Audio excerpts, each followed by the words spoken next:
This is the Average to Savage podcast with Paul Guarino. Everyone and anyone, athletes, celebs, and much more. What's up, everybody? I'm back for another episode of the Average to Savage podcast. Our special guest today is Washington Mystics point guard Tasha Cloud. How's it going, Tasha? I'm good. Thank you for having me today. Yeah, for sure. Thanks for coming on. Of course. So let's rewind a little and let's go back to your high school days. Oh, wow. We got to backtrack a little bit now. Yeah, we gotta go back. So I wanted to know, usually I ask people like what the recruiting process for them was like. So I want to know, what was that like for you, and like why'd you pick Maryland? So my recruiting process was a little different, I think, when I was in high school and even into college, and sometimes now I've always kind of been the underdog and not really respected for what I bring on the court. So I wasn't heavily recruited. I was more locally recruited from right outside of Philadelphia, Pennsylvania. So it was kind of the St. Joe's, Villanova's, Temple of the world, and into Virginia Tech, and then along came Maryland. And so Maryland was actually the first school that I visited, and I fell in love immediately. From the coaching staff to the team and how they played, and being in the ACC was a big dream of mine, as well as the campus and kind of the diversity of what the campus had was very appetizing to me. So after about 2 weeks after I visited, I just made the decision. It was either going to be stay close to home or Maryland, and so I decided on Maryland. I spent my freshman year there, and my grandfather got really sick, so the decision to transfer back home to St. Joe's and be 20 minutes from home was super important to me. Family is the most important thing in my life, so I made that sacrifice of leaving. And, it was the best decision for me moving forward. I got to spend a lot more years with my grandfather and got to, spend time with my family as well. I don't think people realize how much we sacrifice when it comes to our loved ones and the time that we spend with them with this game and being in college and overseas. So I was very lucky that I had as much time as possible as I could. Yeah, definitely. That's awesome. That was going to be my next question, too. Why'd you transfer? Yeah, family's always the most important thing to me, and at the end of the day, that's my rock, that's my stability. So in everything I do, whether it's basketball or just life decisions, are always a main priority for me. Yeah, definitely. And what was your overall experience like at St. Joe's? It was phenomenal. It was the right decision for me. When I went to Maryland, I was kind of a small fish in a big pond. I got swallowed up and kind of lost in, the BCS school, but at St. Joe's and mid-major in the A-10, I flourished, and I was able to be me and be able to, go through mistakes and trial and error as a player and figure out what worked for me, what didn't, and to be able to play 40 minutes every single night for your hometown team is huge. And, I had a great career at St. Joe's. We actually had a really good team. So actually, after my transfer year, we played Maryland, who was number 5 in the country at the time, and we beat them, as well as some other big BCS schools that year. So we had actually won the A-10 as well, got into the NCAA tournament twice while I was there. So I had a good career, and it was a lot more prideful of being in the tournament and playing big games because we were a mid-major, who a lot of people, again, that underdog mentality. Yeah, definitely. So you got a couple of rings for the conferences, right? Yeah, definitely got some rings, which is always something that you're playing for. And again, for my hometown team, that's even better. But St. Joe's as a whole, too, community. Phil Martelli isn't there anymore, but the culture in which he created as well there at St. Joe's was a special one. Yeah, definitely. And I know the draft just happened the other night, so what was your draft day experience like? So my draft day experience was another one. It was I wanted to stay home with my family. Mm-hmm. Unfortunately, actually, my grandfather at the time, he had just gone to the hospital, so he was in the hospital that night when the draft went on. But it was a special moment for me. My whole family came over. My St. Joe's team was there, and we just watched the draft. The second round, I think, always plays on ESPN2 or something like that. But to finally see my name come up across that board after all the hard work and after making that big sacrifice of transferring from a BCS school to a mid-major, it was like a sign of relief that decision didn't affect my dream of playing in the WNBA. And to be in Washington, only 2 hours from home, was a huge benefit for me too. So I was extremely happy, extremely blessed to be one of the few mid-major kids that is in the WNBA. Yeah, for sure. Was that like ironic that you got drafted to Washington since it's like the DMV area? Yeah, it was extremely. I remember Coach T was asking me like if I was excited, and I was like, I'm extremely excited, but I'm familiar with the area already because of that year at Maryland. So it actually played into my benefit too, of just being familiar and being comfortable right off the bat. Yeah, definitely. Were you surprised that I knew what they call it? I am the abbreviation for it. I'm very surprised that you knew DMV. I got friends out there. Shoot, you got me out here too. I think we're friends. I think we're on that level now. I think so. Yeah. So what's it been like just playing for the Washington Mystics? I know you're going in your 5th year right now. Yeah, going into my 5th season, it's been a blessing. Definitely came in my rookie season not really knowing what to expect. My thing was to continue to be me and stick to who I am as a player and as a person, and kind of just be a sponge and absorb as much as I can. My rookie season, I really didn't expect to play that much, but midway through the year, I'm the starting point guard. So that was tough. My rookie season was tough. I think the point guard position is the hardest position to play in the league, and I might be a little bit biased, but you're the coach on the court. You need to know everyone's position. You need to know every single offensive set, every single position within it. You need to be able to lead a team on the court, especially in game situation. You need to know exactly what your coach is expecting and what he's looking for. So that's extremely tough to do. So to be starting point guard my rookie season was a lot of trial and error, probably more error than any successful. But coming into my 2nd year, I stayed in the starting position. We didn't have that great of a year, but we were also the youngest team in the WNBA during my 2nd year. So, we were losing a lot of games by 2 or 3 points, and we ended up missing the playoffs, but came back for my 3rd season. We made some trades, some really big trades that kind of reestablished our team. We kind of started new with bringing in Elena Deladon and Christy Tolliver. Mm-hmm. So I lost my starting position to Christy, and Coach T kind of challenged me in the sense of find a role and make sure that role is something that makes you irreplaceable on the floor. So I really just got back to being who I was, and a defensive-minded player and a lockdown defender, and allowed my offense to come from that. And I think that's what we needed at the time too, especially with players like Christy and Elena who are going to give you 20 points a game.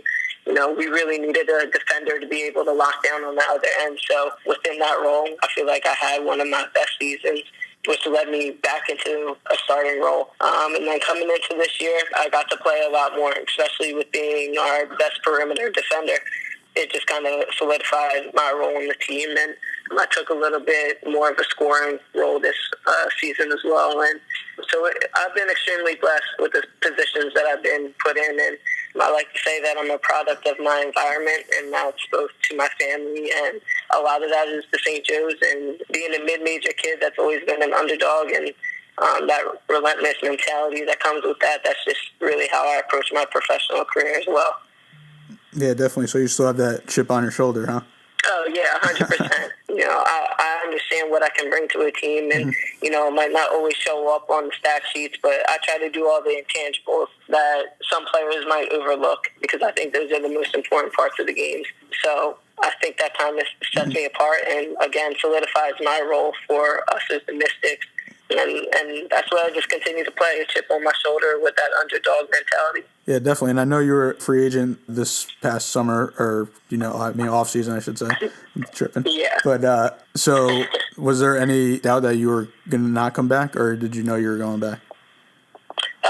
No, I mean, it was weird because this is my first free agency type of thing. But again, I was a restricted free agent. So even if another team offered me, Coach T had the final say of whether I was staying in DC or not. It wasn't really my decision anyway. So for me, it was interesting to see the process of it all. And for me, I knew they wanted me here in DC. Coach T had made it known to me in our end of the year meeting and all off season. But when it comes to your profession and your career, there's 144 females in the WNBA. It's extremely cutthroat. It's extremely hard to not only get in, but then stay in. So I'm extremely blessed to be in the position that I am. And fortunately enough, Katie Smith also wanted me in New York. And for me, that would have been another great place because it's 2 hours from my home. When you're talking about being a professional athlete, you need to do what's best for you and your career and your family. And that all plays into it. But obviously my heart's been in D.C. I rep the district. And to be able to continue my career here for 2 more years and try to finish something that we started last season with being in the finals was huge for me and my free agency. Yeah, definitely. I was going to ask you this question later, but since you brought up like the 144 players in the league, like a scenario question basically, like how many more teams do you think there could be with like good enough players to be in the WNBA? Oh, I mean, when you're talking about the WNBA only having 12 teams and 144 players, I mean, look at all these kids in college that are coming out, not only BCS schools, because I think, sometimes the politics can get involved with it. And again, that's what your fear is as a mid-major, is that you're not going to get your opportunity to play at the next level. Even though you might be more talented or can bring a different dynamic to a team in the WNBA, you just get overlooked because you didn't go to a BCS school. So for me, I feel like there could be 12 more teams easily with talent. But, we're at this 12 mark. We're trying to expand. We're trying to progress. Opting out of our CBA is one of the biggest things that I think we could have done for our league with moving forward and trying to progress the WNBA and grow it. So I think that's going to be huge in the future. But to bring more teams, we need people to invest. We need people to believe in our league. We need people to believe in us as players and invest in us, because if you invest in something that you believe in, you're going to get results out of it. So I really do believe that there could be 12 more teams. There's that many talented young females out here that play this game of basketball that are stuck playing overseas because we don't have enough roster spots for them. Yeah, definitely. And what's Tasha Cloud like on the court versus off the court? It doesn't really change. Tasha on the court is probably a little bit more focused because I have to be in that point guard position. I need to, again, know everyone's position and where they need to be at all times, as well as understand schemes and different game plans that we have set for that specific night. But you'll see me on the sideline dancing and goofing off and doing warm-ups, dancing and singing and playing softball with Christy during our warm-up. I truly believe that if you can just be yourself and be the greatest version of yourself in both your profession and your career, then that could be your biggest benefit. So for me, I just try to stay true to who I am and allow that to show on the court. Yeah, definitely. And you've been like blowing up on social media lately, probably like the past 2 weeks. So what's it been like getting all this exposure, like being in the WNBA commercial Make Way and the Mystics draft day video? Yeah, I mean, it's been a blessing. I'm extremely humbled and grateful for the opportunities that I've had this offseason. The Make Way commercial and the rebranding of the WNBA, that was huge for me. I mean, I can't believe that I was able to be in the commercial. That's things you dream of since you were a kid. You dream of being the Diana Taurasi in the commercial that you're watching when you're 10 years old, 12 years old. And I had the opportunity to do that. So I'm extremely grateful to be in that position. It makes my family extremely proud, which then, makes me so happy too. And then for the Mystics too, I love being one of the main faces on our team and the main personality because I'm just loud and obnoxious. So that apparently pays off when it comes to entertaining people. Yeah. But again, I'm just extremely grateful and beyond blessed to be able to be in the position that I am and for people to embrace who I am and what I am and, give me that respect in a sense. Is that commercial like running on TV? Because I just don't have cable, so I don't know. The Make Way or the draft day? No, the Make Way. Yeah, the Make Way is. I think it was playing on ESPN too. I actually didn't get to watch the actual draft. I just followed it on my phone. So I'm not sure if it played then, but I know it was on ESPN too and stuff. Oh, that's dope. And what's your thoughts on the new logo and the new designs for the jerseys? I think being able to rebrand and, the league and other people putting resources in us is so important in moving us forward and progressing this league. For a while there, it was kind of like the WNBA is just old, same old. women in the league that kind of don't get to show their personalities or who they are. So for them to be able to be like, no, we want to showcase you guys and who you are, what you do, show that you're more than athletes, show your style, show, how hip-hop culture is a direct correlation with our league and with basketball, with the game of basketball. I think it's huge when talking about us needing to make this push for our league. Gotcha. So do you like the new logo on the jerseys? I do like the new logo on the jersey. For me, I would like more of, I would still like our jerseys the same mystics. I like last year's one better. Yeah, having sponsors is super dope, and again, that's a way of progressing our league and getting people to invest in us and get more revenue for different, whether it's marketing or PR. It's super important, but again, when you're talking about the Geico and AT&T being as big as the DC on our jerseys, I would just like that our names were still on our jerseys. Who are they? The Washington Geico, and again, it's huge.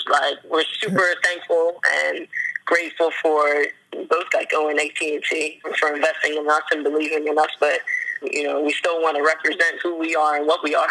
Yeah, the only thing about the logo, I think it should have been the opposite way. I guess I don't know why. I think so too. You know what I'm talking about? What is it to the left? I thought it should be reversed the to the other way right. around. Yeah. Yeah, I like it though. It's different. Yeah. And I asked them what it stood for, and they say that for the most part she'll be by herself without borders or boundaries, without the little box around her, because that's what they're kind of representing, and I thought that was a really cool motive behind it. Yeah, I thought that was cool too, but I like the box. Yeah. I'm just thinking design standpoint and stuff, not actual what they're outside. Yeah, basically, sure. They're thinking outside the box. Get it? Literally.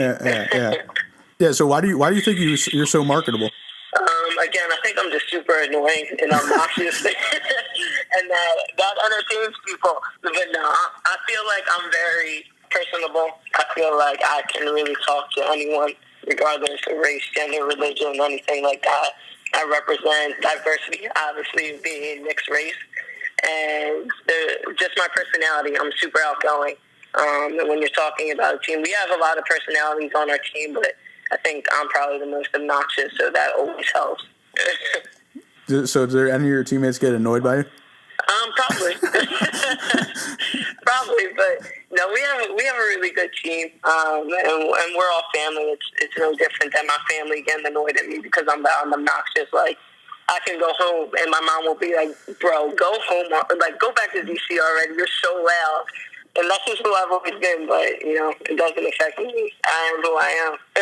Yeah, and I know you didn't play overseas this season, but has your past experience been like playing over there? I know you played in Turkey and Australia. Yeah, Turkey was terrible. Right. Absolutely terrible. I actually tore my hip labrum over there, and the team that I was playing for tried to hide my results from me. So that was a really, really terrible experience for me as a rookie, to go over there to get, what could be a major injury in my hip labrum, and then to kind of be stuck over there. And I'm already away from my family, and it was just tough.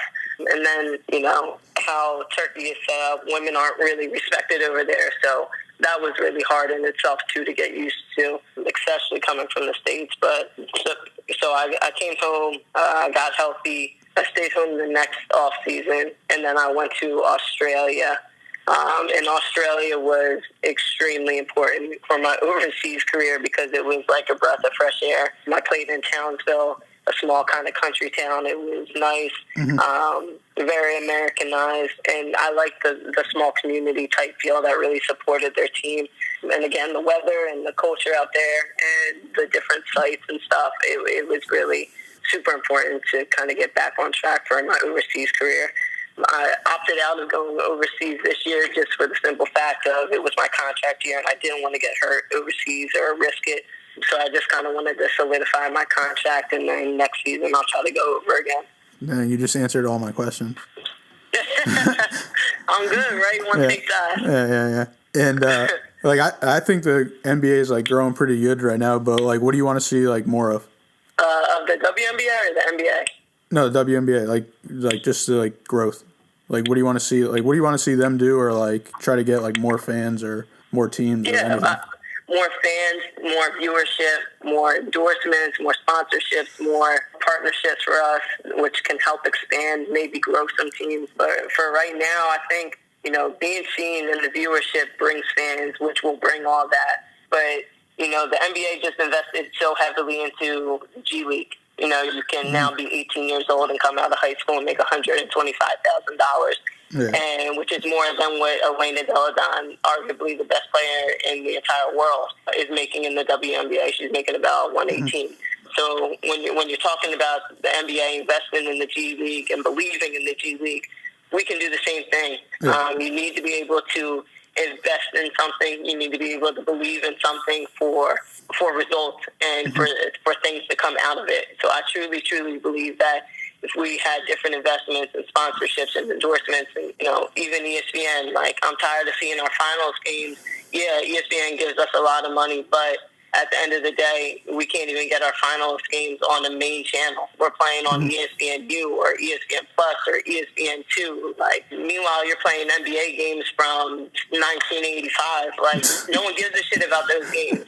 And, people might say, well, I don't give a shit about the WNBA finals, but if you put us on, people are going to watch. Yeah. If you put us out there, people are going to be interested and follow and watch. Like, but we need to be able to put out there. So I think, again, this relaunch and this rebranding of our league is huge. And, even the commercial that we just did, I think they put like $100,000 in the commercial we just did. That's huge when talking about trying to expand our league. So, yeah, there's different things that go into us growing and us kind of flourishing. But I think for me, the biggest part is viewership, which then can lead to all those other things. Yeah, I think somehow, like, an NBA player has to, well, I think they should, some kind of, like, I guess big-name NBA player should, like, invest in the league or something. Out. Like, Kobe's doing so much for women's basketball right now because his daughters are involved. Yeah, he's doing so much with the college. But come on, Kobe, like, it ain't nothing for you to buy a WNBA team. And get another team started. Yeah. Bring back the Sacramento Monarchs. Like, you're out there in Cali. Like, bring a team to Philadelphia, like, where you grew up at. Like, it takes one person to kind of take that leap of faith for others to follow. Yeah, for sure, definitely. Yeah, I saw he was at, like, one of the UConn games. Like, I think it was, Rebecca Lobo's jersey retirement game. Yeah. Yeah, and I definitely don't, I don't think it makes sense either that the G League players will get, I don't think it started yet, but yeah, they get the $100K because then that's like technically the minor leagues. Yeah, and I know that's where it's going. Like, I pray to God that it does go there for the men because I feel like the NCAA is new age slavery. And when you talk about using people and players, I mean, the NCAA is just so corrupt in what they do, especially with March Madness. They're making billions and billions of dollars in which players like Zion and JR and RJ there will never, ever see. That's insane to me that this is still allowed. And you're talking about, in this sense, you're talking about a majority of African-American players or players of color that they're using for their benefit. So I do hope that the G League grows so that they are able just to go from high school to the G League. But again, with that being said, we could also grow our league at the same time. And we're not asking for crazy amounts of money. Like, people are like, they should be grateful for what they have. We are extremely grateful. We are extremely blessed to be playing basketball, the game we love. But also, golly, we deserve a little bit more. Like, I'm just asking for Elena to make like $300,000. That's it. Yeah, for sure. Yeah, NCAA is just a whole nother story. It's a whole other beast, yeah. Hopefully, I think maybe in like, I don't know, maybe like 20 to like 50 years, something will happen that will be good for like the players, I guess. But who knows? Yeah, maybe. I hope. All right, so you ready for some fun questions? Yeah, go ahead. All right, so what are 3 jerseys that you don't own right now that you would want in any sport? 3 jerseys. I like that question, actually. I definitely want Russell Westbrook. I want to add that to my collection this summer. I want like a Joe Allen Iverson one. I want to try to like customize it. And then the next one that I would like is definitely an Alicia Ocasio Chicago Bandits jersey for the NPF. WNBA? That's the old team? Yeah, that's the women's professional softball league. Oh. It's the National Fast. Gotcha. Yeah. I thought you said it was an old WNBA team. I'm all about progressing women's sports, so that's the jersey I want. I thought you were going to say more unique ones, to be honest. What did you say? I'm a little disappointed. You're a little disappointed? I thought you were going to say more unique ones, and the first two were kind of basic. They are kind of basic, but I don't have a Russell Westbrook, and that's the one I've been wanting. So I want like the dope blue. Which one though? The blue ones. It's like not like a teal. Is that the color? I don't even know how to describe the blue. Yeah, I know what you're talking about. Yeah. All right, on to the next question. Hopefully, you eat peanut butter and jellies? Do I what? Eat peanut butter and jelly sandwiches. Oh yeah, I love PB. Yeah. All right, so I like the Uncrustables though. Yeah, me too. All right, so grape jelly or strawberry? Great. Y'all tripping if you say strawberry. Great. I like both. No, y'all tripping without strawberry jelly. I gotta go with my grape. What's one thing that people might not know about you? I'm trying to think. I'm like super open book, so I really be telling everyone about me. But one thing people might not know is I can juggle. You could juggle? Like good? I can juggle. Like well? Yeah, I can juggle pretty well. I stayed home as a kid one day from school because I was sick, and I just found some clementines and then taught myself to juggle. Gotcha. Yeah, that's pretty random. Super random. All right, well, I appreciate you coming on, and could you say your favorite catchphrase that you say on Instagram to give everyone motivation, and two, just let people know where they can follow you on social media? Yeah, I got you. This is Average Savage, right? Average to Savage, yeah. Average to Savage, okay. You ready? Yeah, I'm ready. You ready? I'm ready. Today is going to be a great day. You know what? Because we are Average to Savage, and you here with Tasha Cloud. Go follow me on Instagram, T_Cloud9, or on Twitter, T_Cloud4. Boom.